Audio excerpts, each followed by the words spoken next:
Are countries accounting for disabilities when making their climate plans? And how does Germany plan to reduce its reliance on Russian gas? Welcome to the Climate Recap from the Beckisphere Climate Corner, your go-to place for international and US-based climate news. I'm Becky Hogue, a science writer. Today is Tuesday, June 21st. Let's jump right into the news you need to start your day. Let's start with some extreme weather events. Singapore has already seen 3 times as many cases of dengue fever as it saw in all of 2021, over 15,000 cases so far. Scientists say cases are climbing due to an unusually hot and humid year so far, which provides a good environment for mosquitoes to thrive. The disease causes extreme muscle and bone pain. If it goes untreated, there's a 20% chance of dying, but if a patient is treated, the death toll goes down to less than 1%. The National Environment Agency predicts the weekly case rate might reach 2,000, which would beat the previous highest record set in 2020. Cases are expected to continue until hopefully a cooler September. The death toll in India and Bangladesh has risen to 59 as lightning killed 21 Bangladeshis over the weekend. Other people were killed by flooding and landslides. Rainfall has hopefully stopped now, but according to the United Nations Intergovernmental Panel on Climate Change, or IPCC, 17% of Bangladesh's population will likely have to relocate over the next decade if global warming persists at its current rate.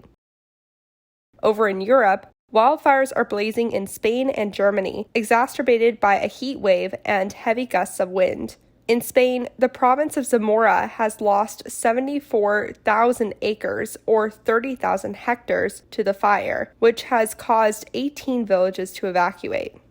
The fire was likely started by an electrical spark.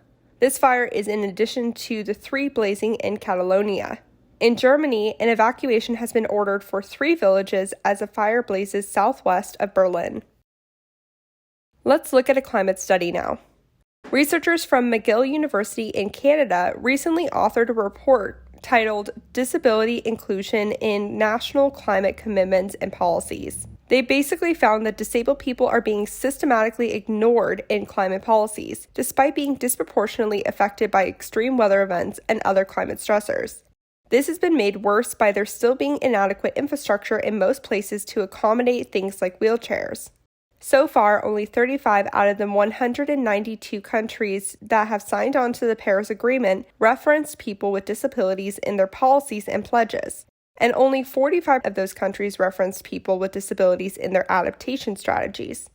Out of that first 35, only one's a wealthy nation, Canada. Only 15 out of the 45 to mention disabled people in their adaptation plans were wealthy nations, a few of those being Germany, Spain, and South Korea. The US, the UK, China, and Japan did not mention disabled people in their plans. The report calls on countries to redraft their plans to include people with disabilities. Time for some climate victories. China announced it will ban new steel, coking, oil refining, cement, and gas projects in key zones to reduce air pollution and head towards climate goals. The country also said it would ensure that 50% of new cars sold around 2030 will be electric. It plans to prioritize biomass, geothermal, and solar energy for heating homes. Biomass is not a good aspect of this plan because it's basically just burning trees, which is not clean. China has a goal of peaking carbon emissions before 2030. In the private sector, UPS announced it's testing out tiny battery-powered 4-wheel cycles called e-quads in New York City and several cities in Europe. The vehicles basically look like the trucks we're used to seeing, just smaller and human-powered, mostly, also battery-powered. UPS has a goal of being carbon neutral by 2050. Over in the U.S., the Federal Energy Regulatory Commission, or FERC, revealed a new plan Thursday to connect clean energy to the grid more quickly. It would require transmission grid operators, transmission-owning utilities, and energy project developers to streamline the necessary studies that determine whether to add something to the grid. There's a huge backlog of clean energy projects to approve, some of which have been waiting for years. Now for some climate fails. Germany announced it will reduce its methane gas use to decrease its reliance on Russian gas. That means it will begin relying more on coal. It will also start a gas auction model this summer to reward businesses that use less gas. Germany's 3 remaining nuclear power plants, that together produce 4 gigawatts of energy, are scheduled to go off the grid by the end of this year. The government decided not to expand their lives due to safety and technical concerns. Over in North America, Canada has stepped up surveillance, harassment, evictions, and arrests of the Wet'suwet'en and the Secwepemc nations that are opposing 2 long-distance oil and gas pipelines in British Columbia. 3 international human rights bodies have condemned the actions by the Canadian government and the province of British Columbia on this matter, the most recent one being the UN Committee of the Elimination of Racial Discrimination. A 1997 Canadian Supreme Court decision gave First Nations the right to decide what goes on their land. Yet these 2 projects, the Trans Mountain Expansion Pipeline and the Coastal GasLink Pipeline, run through Wet'suwet'en and Secwepemc lands. Canada appears to be ignoring their rights. Ever wonder which gas storage facility in the U.S. leaks the most methane? Well, look no further than the Petal Gas Storage Station in Petal, Mississippi.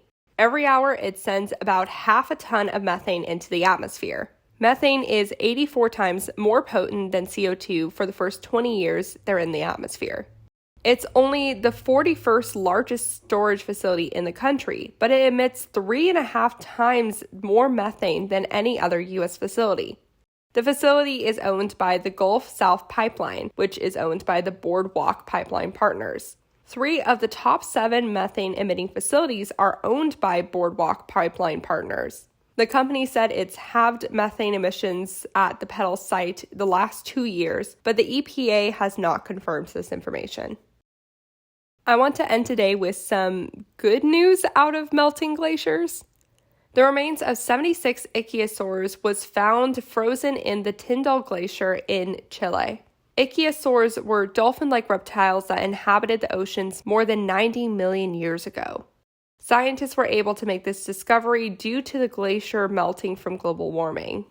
One particularly notable ichthyosaur fossil, named Fiona, was a mother carrying several embryos. These fossils would have likely turned into powder if they weren't given up by the glacier in these next few decades. So, big find for paleontologists. And that was your climate news for Tuesday, June 21st. If you like the work I do, please follow this podcast, give it a 5-star rating, leave a review, and consider checking out the Beckisphere Climate Corner YouTube channel. Remember to talk about the climate crisis every single day and to support your local news organizations. Bye for now.